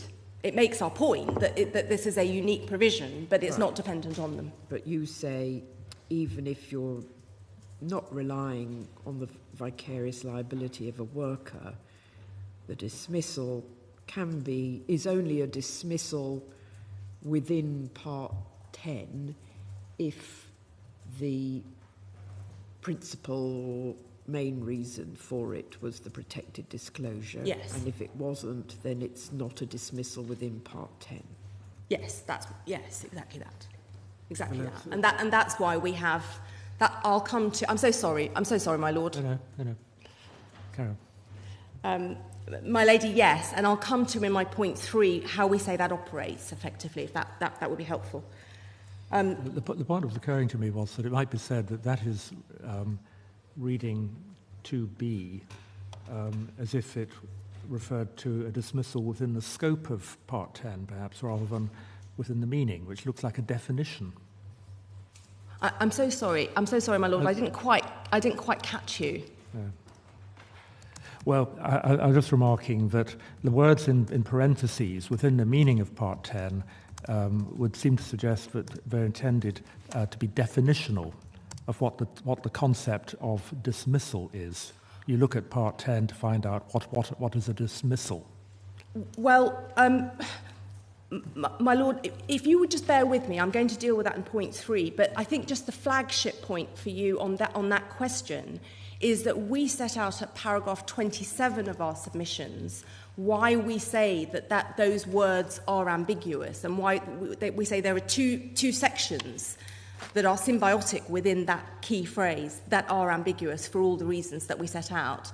So perhaps I won't go over those in detail now given the time, but I'll come back to that point, my lord, if I may. Yep. So we say also on the two reasons why I just said that it was even more justifiable to rebut the presumption in this case. We say they're also an answer to the employer's argument about historical context. Of course, it's permissible to examine the history of the ERA and how Section 47B has developed, but this court should not ignore that this legislative history involves an expansive, elevated and purposive approach uniquely to these provisions. And that takes me then to my point 3, which is why this court should depart from the Court of Appeal's approach in Melia. We invite the court to find that Section 47B2 does not have one single literal meaning. We say the Court of Appeal was wrong to say otherwise, and that was paragraph 79 of its judgment. We say, for all the reasons highlighted in our Proposition 1, and in particular paragraph 27, that there are multiple ambiguities, and that there is sufficient ambiguity that permits of those multiple textual interpretations. But that the textual interpretation, which best meets the effective purpose of Section 47B, i.e. advances the public good, is our alternative, or of course the employee's Osipov-driven interpretation. I do apologise. What is the exact part of Melia with which you join issue? I'm going to take you to it right now, Good. my lord. When I say right now, I mean in about a minute, if that's okay. We say that the purposive interpretation can be achieved whilst respecting the language of Section 47B by reading Section 47B as simply a boundary or a guardrail between parts 5 and 10. What does that mean? Yeah. So let me put it this way, my lord. Statutes commonly have and need signposting provisions, which bring various provisions into play, out of play, or go one step further and exclude or oust them altogether. The difference between the last of those, bringing provisions out of play and ousting them, we say is that if you're going to do the latter, and we say typically this is what you would see and expect to see in legislation, it will be expressed clearly and precisely and correlate with purpose and have no absurd effects. And we say Section 47B is a guardrail because it simply stops cross-cutting lanes within separate legal avenues. So, for example, Section 47B takes the provisions out of play within that section and doesn't do any more. We know that dismissal can constitute a detriment. There's absolutely no question, for example, that a worker can bring a claim for the detriment of dismissal under Section 47B1. We know that a detriment can constitute a dismissal. Because we know that, for example, the provision of a boundary or a guardrail makes clear that those subsections within this section aren't cross-applied somewhere else. So, for example, if you have a dismissal within Part 10, you can't rely on, best example probably is the statutory defence in subsection 1D, Section 47(1)D. So, in other words, it keeps everything within its lane. And that's what its purpose is. In other words, it's a good order provision, but it's not an ouster provision. And if it was an ouster provision, one would expect to see it clearly. And it's that, my lord, which brings me to Melia. For your note, it starts on page 1024, and we've seen the relevant paragraph now a number of times. It's paragraph 15 at page 1029. And that paragraph, and if I may sum up, I'm conscious of the time, so if I may just sum it up reasonably quickly, we say that in that paragraph, the Court of Appeal recognised that without some form of disapplication provision, in other words, a good order provision, parts 5 and 10 would simply bleed across into each other. And we say that Lord Justice Chadwick was right about that. You can see he says that at the beginning of the section. And we say he was right about that, but then too quickly, and we say respectfully wrongly, concluded that the nature of the disapplication in question was one of mutual exclusivity. And we consider that this analysis has caused much subsequent difficulty as courts have wrestled to identify the meaning of the provision whilst remaining bound by Melia. So which paragraph? Paragraph 15, my lord. Yeah. I think it's the one you've been that referred says to. complementary. Where does... So what he says is that he starts off saying the two sections are parallel elements in the protection, and they would be read together if only because they're now sections in the same Act.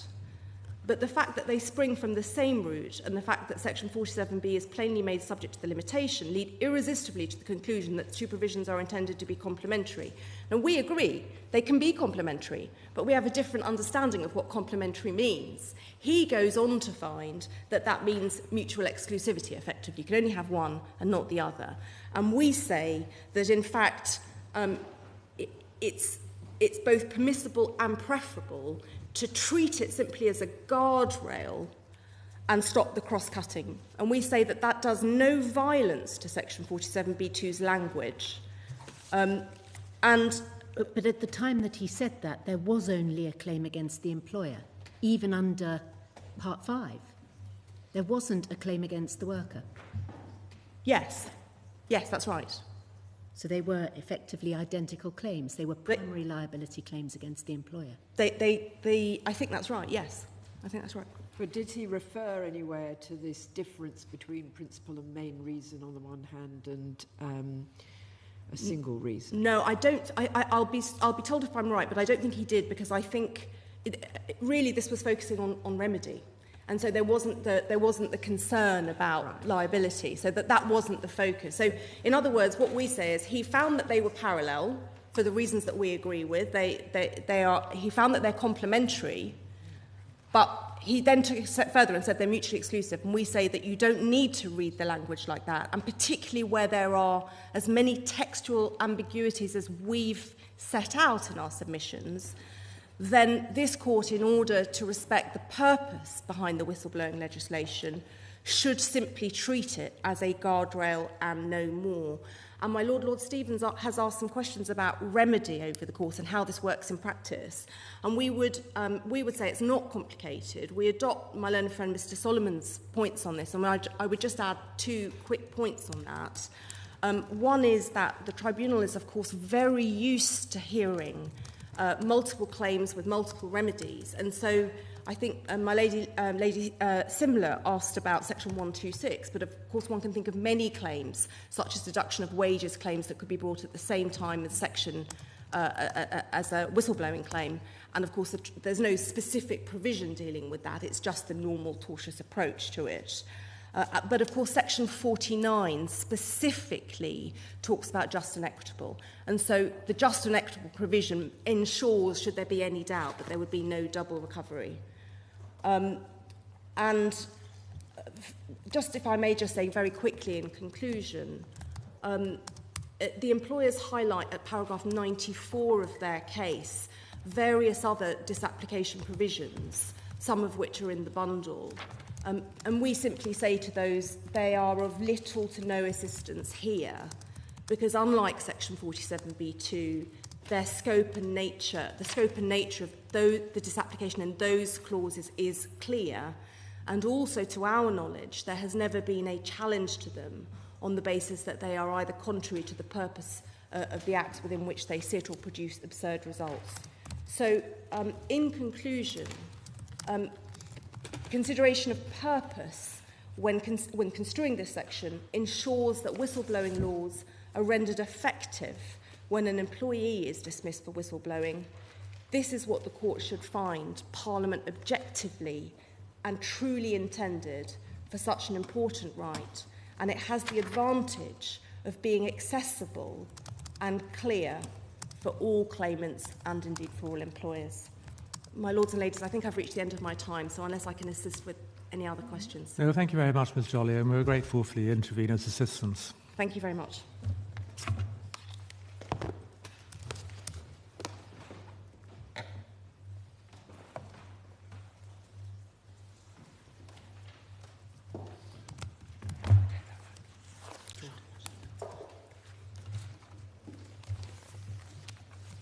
Yes, Ms. Matraghi. Thank you. I'll be providing the reply on behalf of the appellants.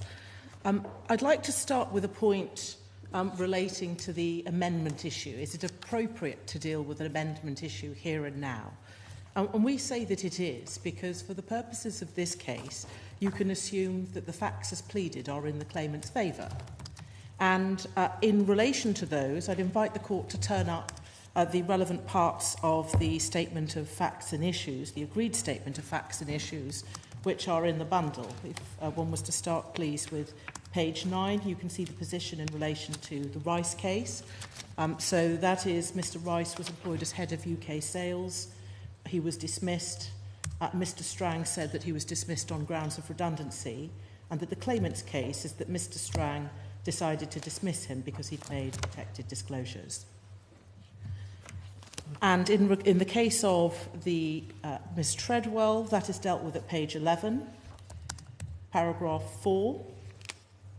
Barton Turns alleges her dismissal was, paragraph 3, Barton Turns alleges that her dismissal was on capability/performance grounds, and Ms Treadwell subsequently applied to amend her claim to include a claim that her dismissal was also a detriment done by her manager, Miss Wiss, for which Barton Turns was vicariously liable.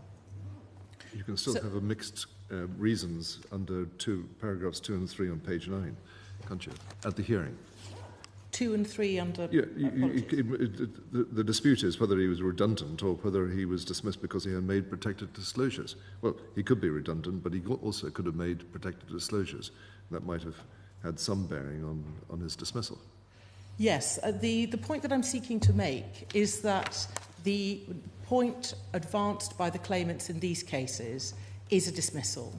It is not the sort of bullying and harassment type, campaign of harassment type case that has been made and posited and discussed with my Lady Rose and others today. You have the clear facts that have been articulated by the claimant. They say that the matter that they're complaining of is the same dismissal that they were claiming prior to seeking the amendment. And it's either in or it's out. If you agree with the appellants that Section 47B2 works as an effective ouster, as we say that it should, then there is nothing to consider at an amendment application at any later stage. And that would be right in any case. But moreover, in this case, it is not a ground of appeal that the amendment point should not have been considered in the way at a strikeout hearing, and it's no part of the case that you've seen on the part of the respondents which articulates any point on that. So we say this is a hard-edged question. It's either in or it's out. Now, it's a knockout point. We do not need a detailed, lengthy consideration of a wide factual matrix. The claimants themselves are articulating that their 47B1A and, in consequence, B1B claim is the same matter.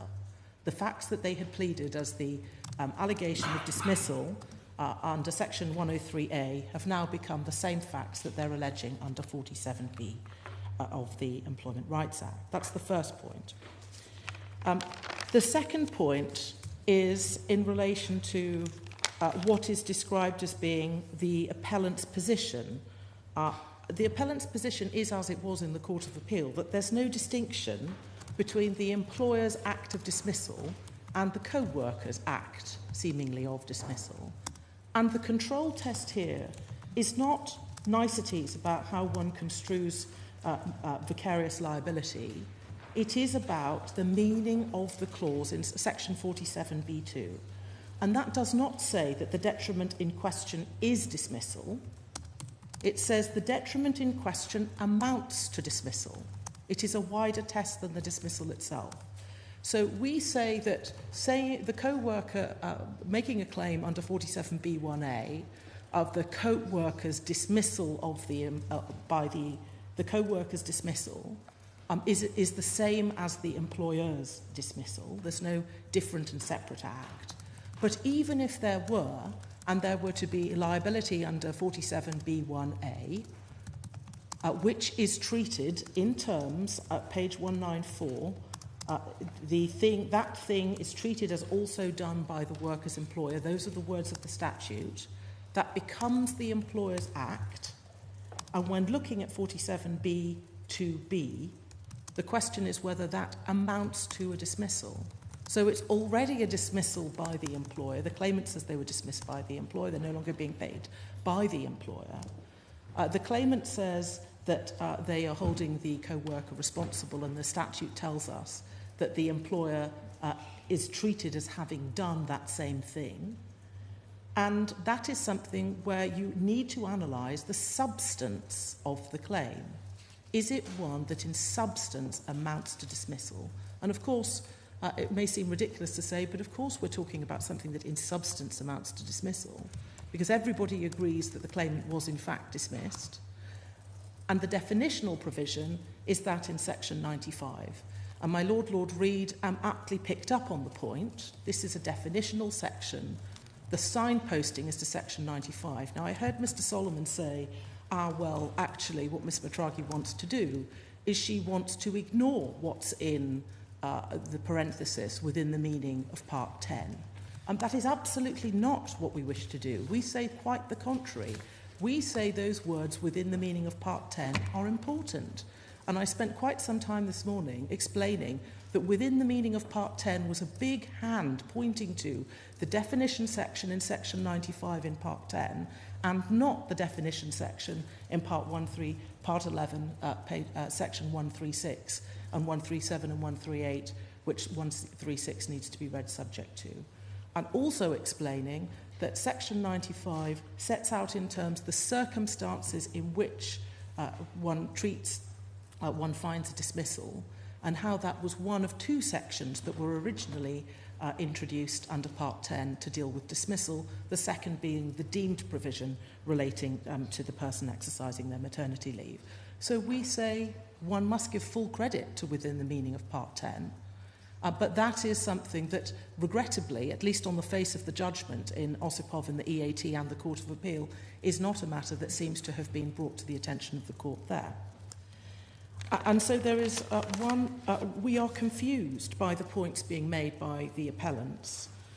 There has been, if I might say, a degree of manoeuvring and changing position during the course of those submissions, not only from the written case to the oral submissions, but during the course of those oral submissions. My learned junior pointed out to me that at paragraph 59, page 78 of the case of the respondents, it says in terms that if the employee succeeds in claims under Part 10 and Part 5 in respect of the dismissal, they may recover the basic award under Part 10, which would be unavailable under Part 5, and injury to feelings under Part 5, which are available which are unavailable under Part 10. But today you heard from Mr. Jupp saying that in the event that a claimant were to succeed on her Section 103A claim, her 47B claim would fall away. So it is really unclear, even at the end of these submissions, in what circumstances the conceptual gymnastics of their interpretation of 47B are intended to apply. Now, I want to deal with the point made by Protect, that whistleblowing protection is here to safeguard the public good, undoubtedly. And that is true also of the other prohibited grounds in Part 5 and their corresponding provisions in Part 10. Mr. Leeper has referred to the need to safeguard jurors being protected from detriment. The other and older examples are health and safety provisions. One of those that is exceptionally important is where individuals take action in cases of serious and imminent danger to safeguard their own well-being and that of others. That is for the public good also. You heard Ms. Jolly say that, it's not fair, effectively, that those there are situations where a worker may be treated better than an employee because they get to complain under Part 5 about the termination of their contract. She described it as a dismissal. We say it's not a dismissal when you're a worker, it's a termination of contract. But that is the same position as it is for working time cases, Section 45A, and for health and safety cases, Section 44(1)A. Those cases are ones where Parliament has instituted a hard boundary, a mutually exclusive provision where those workers get to claim if there has been termination of contract. That isn't an anomaly, an absurdity, or some sort of wrinkle or accident. So they can claim if it's once amongst many reasons, whereas an employee can't. That's right. That's right. And of course, one might find it helpful to look back at the judgment of Lord Justice Elias in the case of Fessett at page 686. He was taken through many of these arguments or similar arguments by Protect and the claimants in that case to say, well, whistleblowers need full protection, whatever full protection might mean. But the Act itself, or the title of the Act, which is what he was dealing with there, doesn't in itself describe how full that protection would be. And just to refer to one point that Ms. Jolly referred to, a case that she referred to, the Sullivan case, illustrates our point nicely, which is in Sullivan, it was an applicant who had made protected disclosures who was seeking protection. Now, an applicant who's making a protected disclosure, one might think, is making a disclosure just as much in the public good as an employee or a worker. But Parliament has decided that only applicants for NHS jobs get that protection and not other applicants. So one cannot assume that full or ideal protection is conferred on whistleblowers. Those legislative choices are products of complicated decision-making and analysis and a balance between employers' rights and others. Now, in terms of what I'd like to say in final part... Yes, you're going to have to be very brief. Thank you very much, my Lord. Parliament chose in 2013 to make changes within the existing statutory framework and structure. The appellant contends before you that this had profound effects, and yet you see no change whatsoever in section 47B2. You see no changes to replicate the the compensation capping provisions under the remedies provisions, and nor do you see any provision in the ERA which says where you have a successful detriment claim under section 47B and a claim under the unfair dismissal provisions, like we do under section 126 of the ERA. If what the appellants contend for were right, one would see those changes brought into force, and one sees none of those at all. And that is because the analysis and method of analysing section 47B is consistent with that of the appellants and consistent of that with the Court of Appeal. And on that basis, we invite you to accept our appeal. Thank you very much. Thank you very much, Ms. Matraghi. Well, we're most grateful to all counsel for their assistance, and as I said this morning, particularly grateful in circumstances where counsel have rendered their services free of charge. You've presented us with a problem that is as difficult as it is important. We'll now take time to consider our decision. I'm going to adjourn the court in just a moment. We're going to go off the bench. Oh, in fact, I don't think... Derek, I haven't meant sitting at the table. Okay, can you bring that up? Sure. So we're going to adjourn the court to bring this hearing to an end. But I'm now going to invite the Lord Provost of Glasgow, who is sitting in court, to join us on the bench, if she'll be good enough to come and sit beside me. And we will bring this sitting of the Supreme Court in Glasgow to a close. I should say there is no need for counsel to remain if you have trains to catch, but you're very welcome to stay if you have the time. Please be seated. Would you like to say a word first? Good. Just to say that it's actually been a wonderful week having the justices in the city. We've been at lots of events together, and I think it's been quite special for the lawyers in the city to actually appear here and be in this space. So it's been a great day for the city, great week for the city, and a great part of history in the making. So thank you for being here.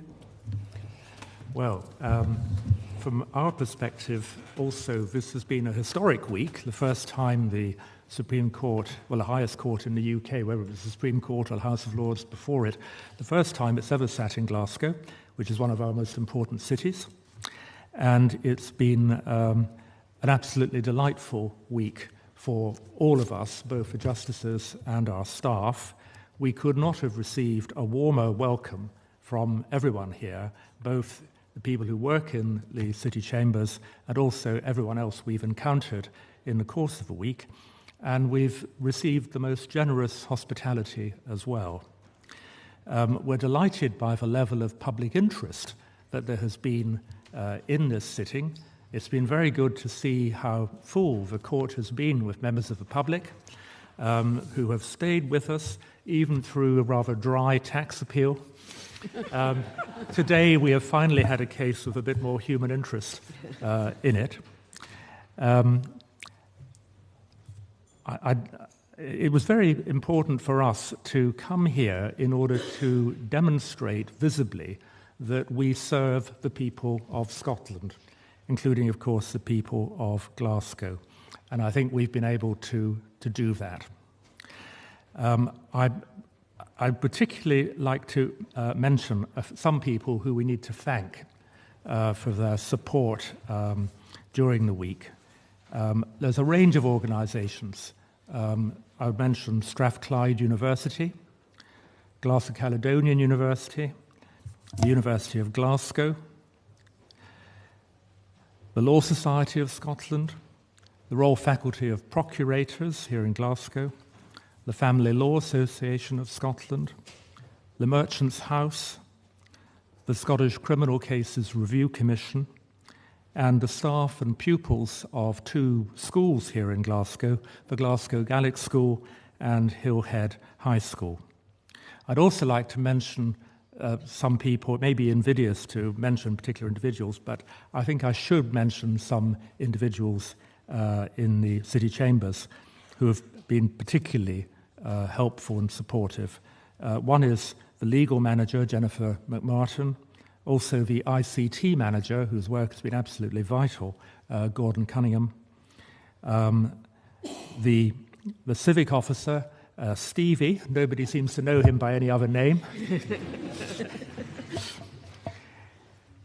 The security team, and everyone else who's helped behind the scenes. We've also appreciated, I should say, the support of Police Scotland. We're not used to having a police officer in court, and that's been very welcome. And last but not least, a particular thank you to Deborah Henderson, the head of legal at Glasgow City Council, who was closely involved from the moment this idea to come here was first raised, and has given endless support and time to make us feel welcome and iron out all the details. And also I must thank personally the Lord Provost, who has been exceptionally kind. Just to give you one example, I discovered at lunchtime that I'd been given a gift of 2 little stuffed toys, Highland cows, for my grandchildren. That's an example of the personal kindness that we've experienced. So this has been a wonderful week. Thank you all. This won't be the last time we sit in Scotland, and I certainly hope it won't be the last time that we sit in Glasgow. So thank you all very much. We're now...